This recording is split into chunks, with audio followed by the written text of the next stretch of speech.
everybody, what's up? In the last video I played against a good tight aggressive player, and this video it's a guy who's not a winning player. He's got a -3% ROI at heads up, but he's also tight aggressive, so hopefully you can sort of compare the two and see the more obvious leaks with this sort of other tight aggressive player.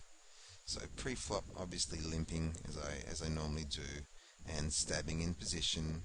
He lets it go, and the next hand he's going to 3x me pre-flop. That's fine. Not going to call queen 6. I've seen people make calls on these sort of hands, and in general I don't think it's a good idea.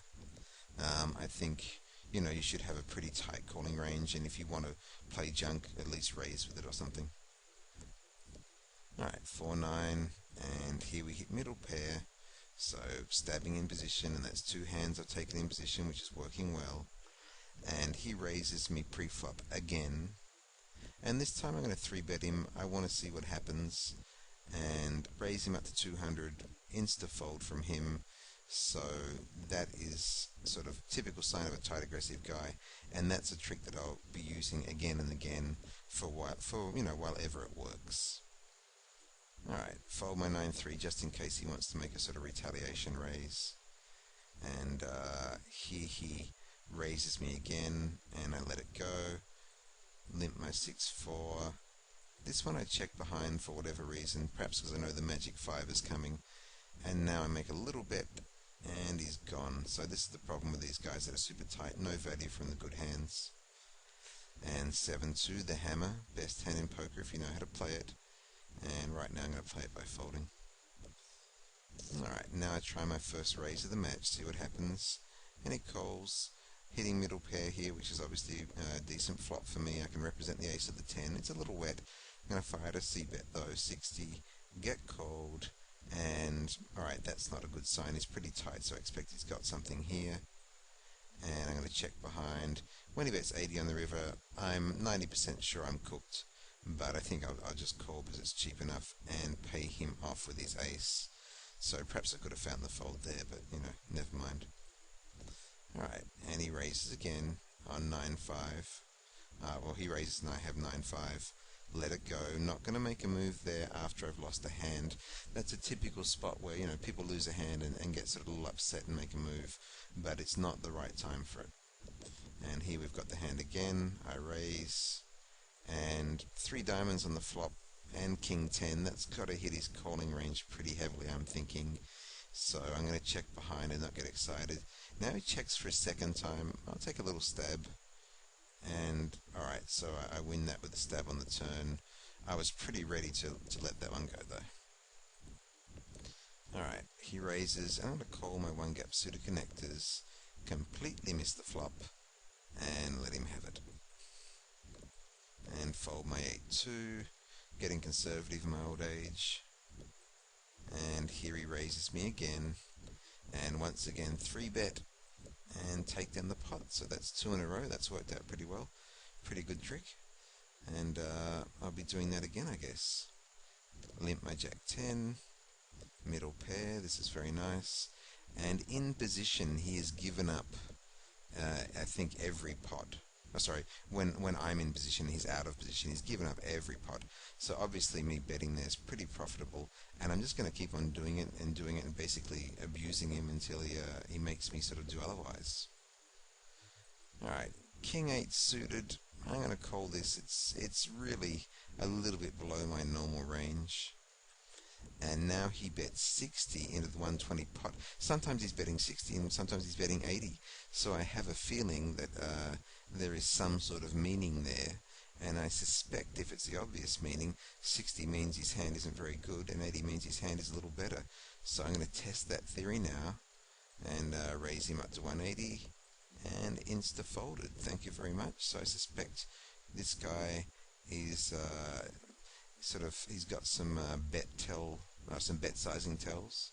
So going back to my introduction when I'm talking about the difference between a good tight aggressive guy and a guy who's not so good but also tight aggressive, here are some of the differences. He's too tight post flop, especially when he's out of position, and he has some sort of bet sizing tells, I suspect. Alright, 2-6, fold that after I've just won a hand off him, and 10-4, not going anywhere there. I try raising here and get 3-bet, 6-7 offsuit, obviously not much of a hand, probably should fold, but I decide to call, which turned out to be okay. I've hit top pair. This is realistically pretty much the best flop I could expect. He checks, which is a good sign. He may be trapping. I'm just going to check behind here. I'm risking overcards coming, obviously. And the 9's a pretty good card for me. He checks again. I'm just going to bet here, see what he does.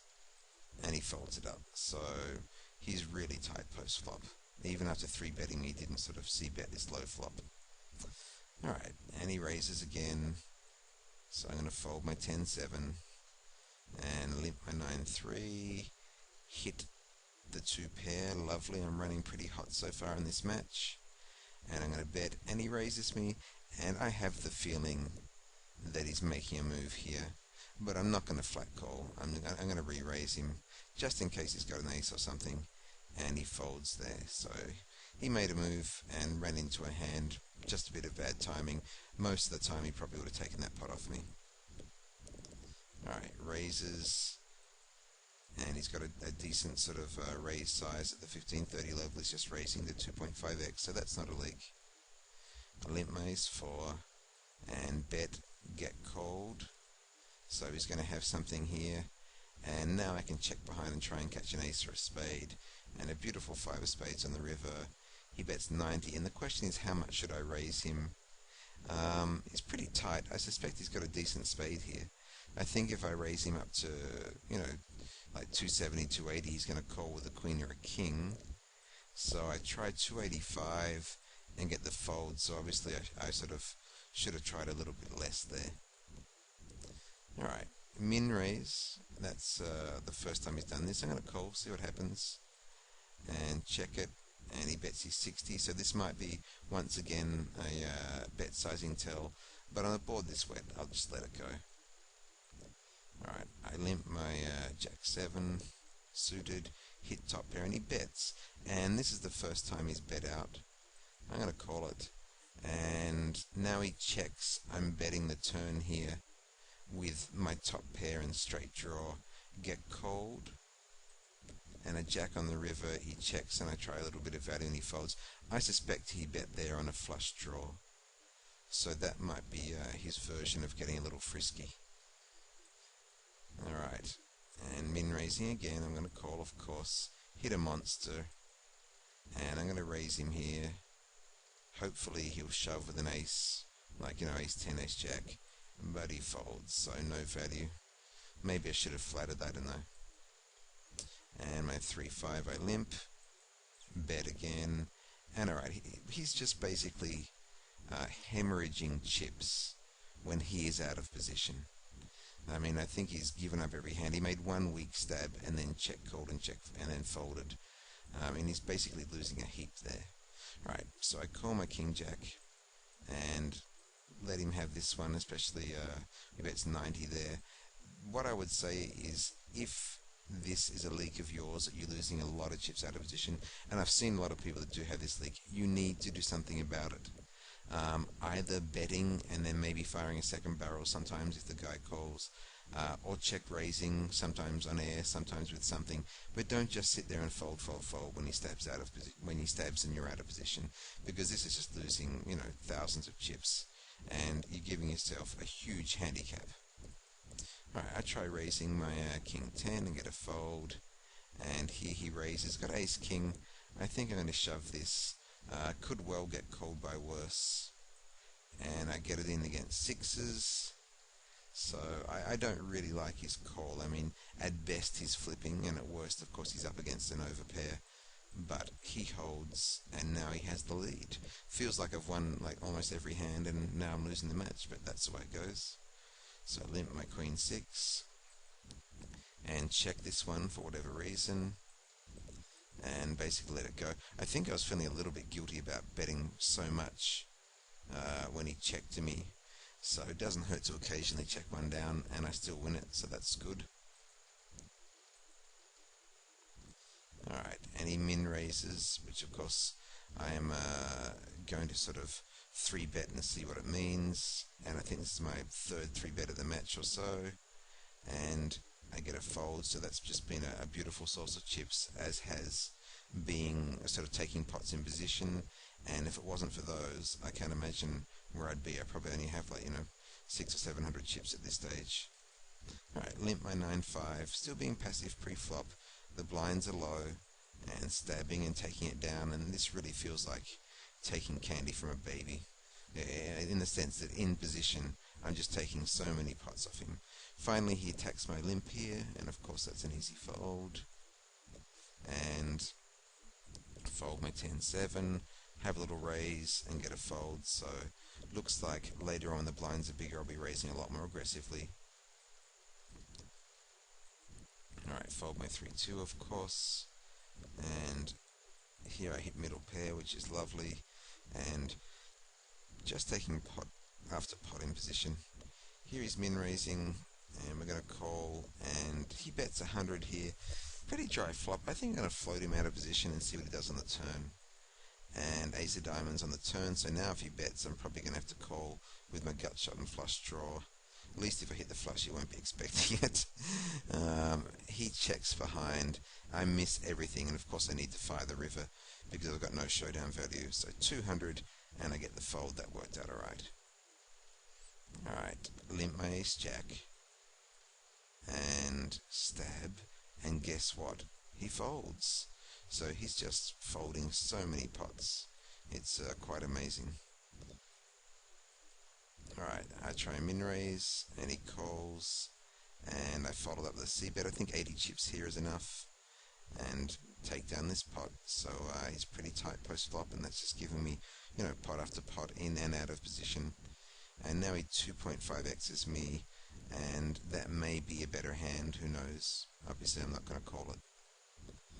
And I fold there with my 4-8, and the min raise this time, and we get a pretty horrible flop. And really I want nothing to do with this hand now at this stage. I check and he checks behind.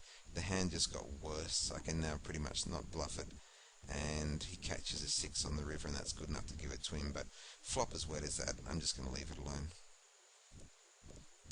Alright, raise my jack 8, starting to get a little bit more aggressive pre-flop. Get called and hit top pair, which is nice.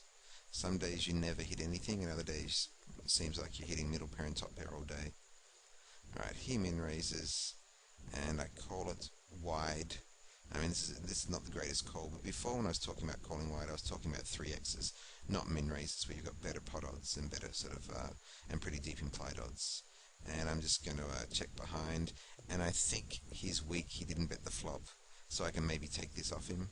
I bet 80 and get called, so this is confusing. Either he's got an 8 or he's got some sort of draw, and I'm going to bet the river regardless of pretty much what comes, hoping to get the fold. And he calls me, so 9-7. He had a draw. Fair enough. Alright, raise my 10-5. He calls, middle pair again. And for whatever reason I check it. I'm not really sure why I did that at the time. I don't think it's a very good move, and I probably should have just simply bet. And bet on the turn, get called, so he's got something, either a hand or a draw. And now I'm going to check behind, and he had a6, so fair enough. Alright, and he raises. I'm not going to play 6-9, and I'm starting to get a lot more aggressive pre-flop here. And now that the blinds are going up, and he's going to be due for another 3-bet pre-flop at some stage, and I fold my 2-9 there, and he folds my 10-9. Here I min raise, and he 3-bets me, and too many chips to call this. No reason to call it. He's got sort of so many leaks that I can exploit. There's no need for me to call this. Alright, and he min raises me here. I flat it, hit middle pair, and now he hasn't bet the flop. Last time he did that, he didn't have anything, so I'm going to bet and put him under some pressure. And he folds there, so he's pretty straightforward post flop. And queen, try the little raise, and he folds. That's the downside of these tight guys. and not gonna flat call with 8-3. But as I said, he was due for another 3-bet pre-flop. I think he's folded the last 3 of these or something, and he folds this one. So that's, I don't know, about 4 in a row. Good source of chips. And limp my ace-9 and bet the paired board.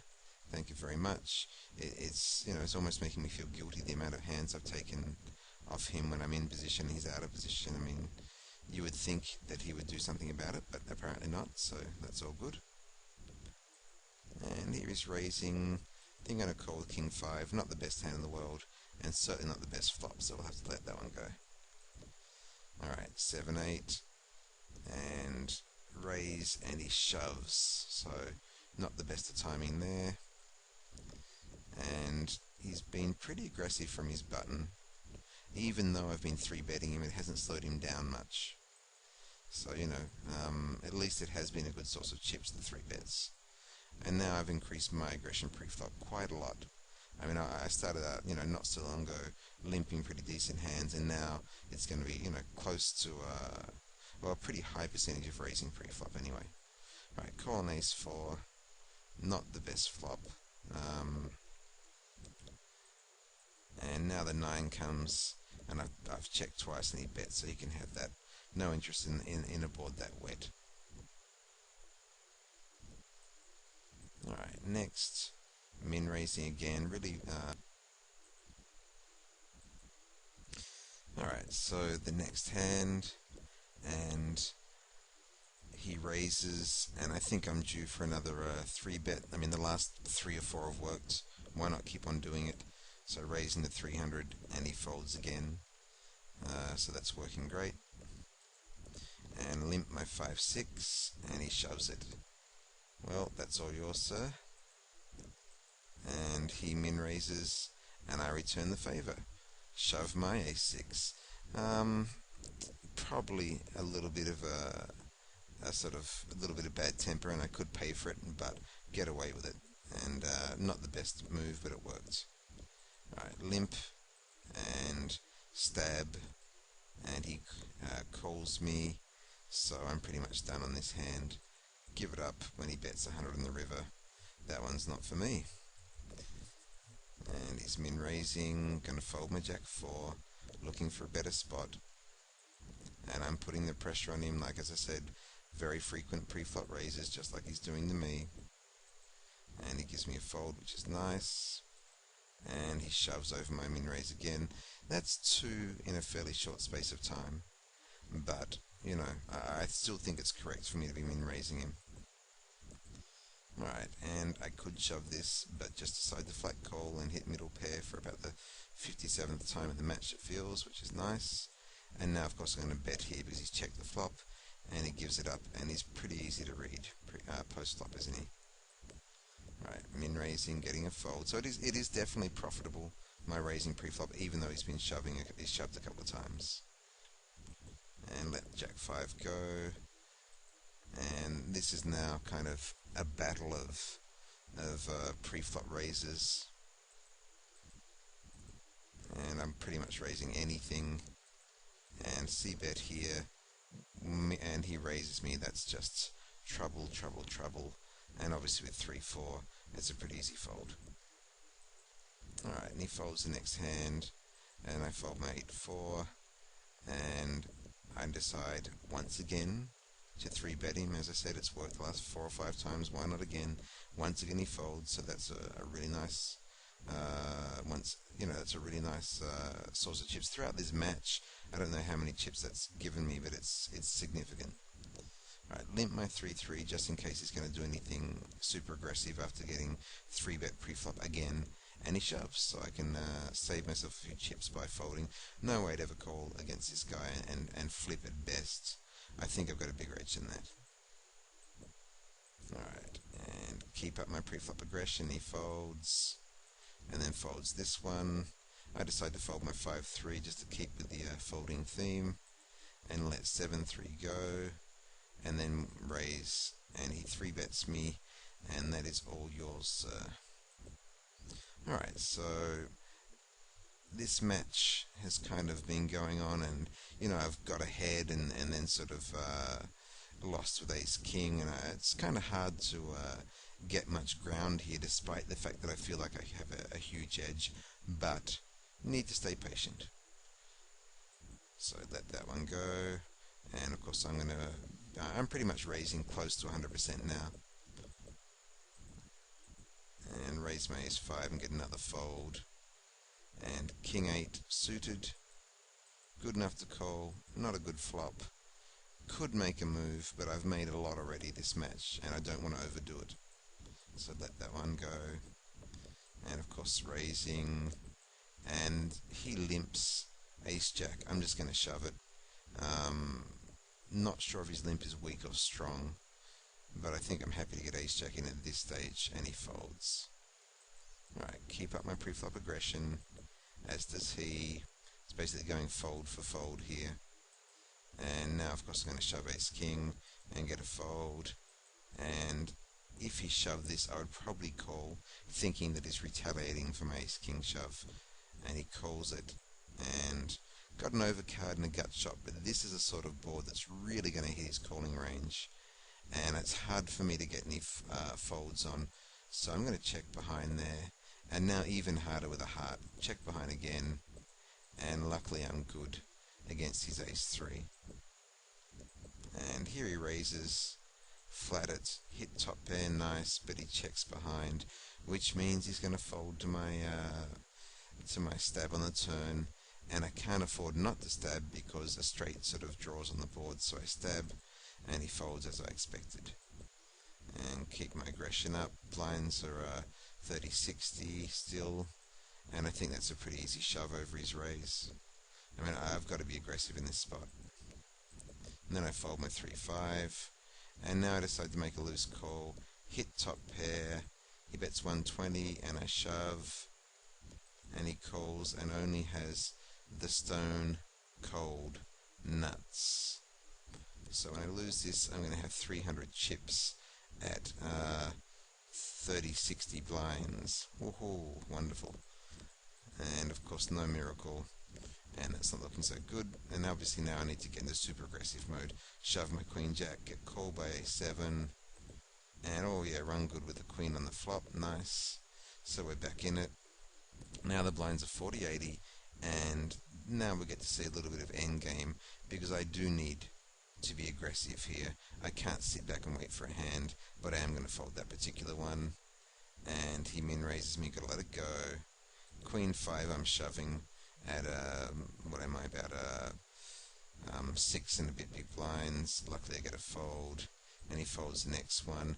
9-2, not going to shove that, and obviously not playing 5-2. Shove my queen 7, pick that up, thank you. So I think at this stage I've got my stack is just big enough to deter him from calling, but I need to be very, very aggressive with it. And he min raises, I let it go, and I fold my 10-2, and ace-2 is a very clear shove, and he calls an ace-2, so we're going to split this one. And then he folds the next one, and you can see how tight he's being. He's not putting me under much pressure, thank goodness. Right, king 5 is a shove, and he folds back up to 640 chips, and then he folds the next one, thank you. And I limp, and he shoves over my limp. Dolt, that didn't work out too well. And he's getting very, very passive, folding almost everything. 6-3, I'm going to have to fold, and luckily he folds to it. Queen 6 is a shove, and he folds, so up to 720 chips, things are going okay. And king 6, I'm going to try and see what happens if I min raise. And he folds, very nice, 760, we're coming back here, and obviously we get out of the way of his min raise there. King 10 I think is a clear shove, and he calls on pocket 5s. Time for some good luck, please.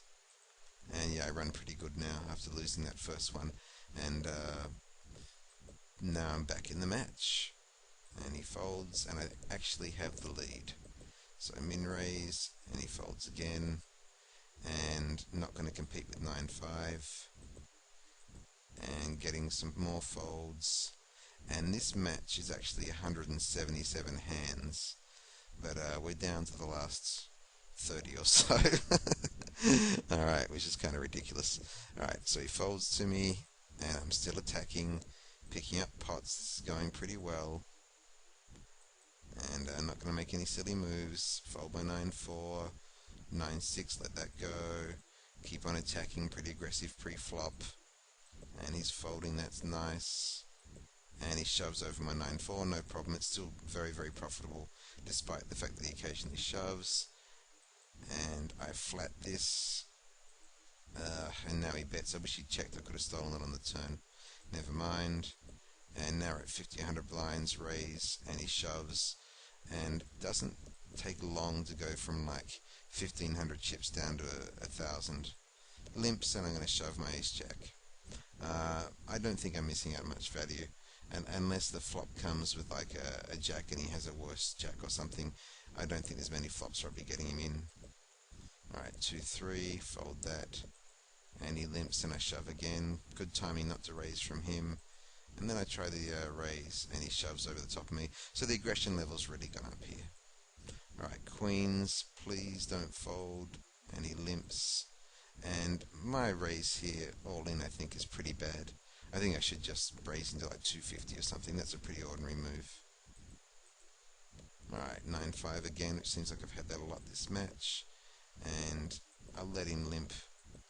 And I'll let him take it down. Not sure if he limped a strong hand there. Right, Queen 10, raising. No need for me to shove, even though I'm only at 10 big blinds, because I can get a fold from a raise, so why would I shove?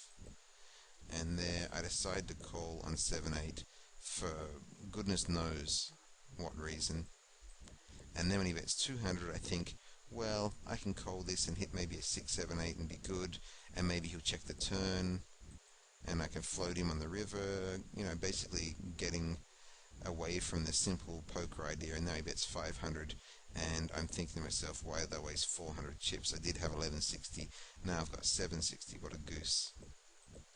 Alright, min raise my king 4, and he shoves, and now I'm down to 560. How did this go so wrong? I was at 1500 not so long ago, just a few hands. Alright, 4-8, not going anywhere with that, and luckily he gets very passive at this stage, and I have to shove Queen 3, get called, and suck out again. Thank you very much. And now I'm going to get aggressive. He min raises me, and I'm going to stick it in with A7. I think more aggression is needed here. And Jack 6 is a fold. King Queen, easy shove. Basically, I'm going to outshove him is the plan now. It's basically fold or shove. And the good thing is it stops him limping a little bit. And he min raises, shove my 2s. And this is hurting him. He's lost probably 600 chips from that. And here I limp just to see if he wants to shove me, but he doesn't. And I've hit top pair, of course, so take it down anyway. And fold this and that. And I would have shoved, obviously, that. King 9, I'm shoving at, he's at 12 big blinds. Just basically raise my aggression here. And he folds, so it's working. King 8 I shove at 10 or 11 big blinds. And then he's folding. Now I'm going to try the limp in case he wants to shove. And he doesn't. But I've still hit a good flop. And he lets it go. And then he's all in there. And King 8. If I'm going to shove King 10 or whatever, I'm going to shove King 8 as well. Get called by Jack 10. And I hold, which is a bit sick. I won a couple of flips there. But overall, you can see the tremendous leaks that some of these guys have when they're way too tight out of position. Pretty easy to read post-flop. Never ever or basically got 3-bet pre-flop about 5 or 6 times and folded every time. So I hope you've enjoyed this one. And until the next one, I hope you run good.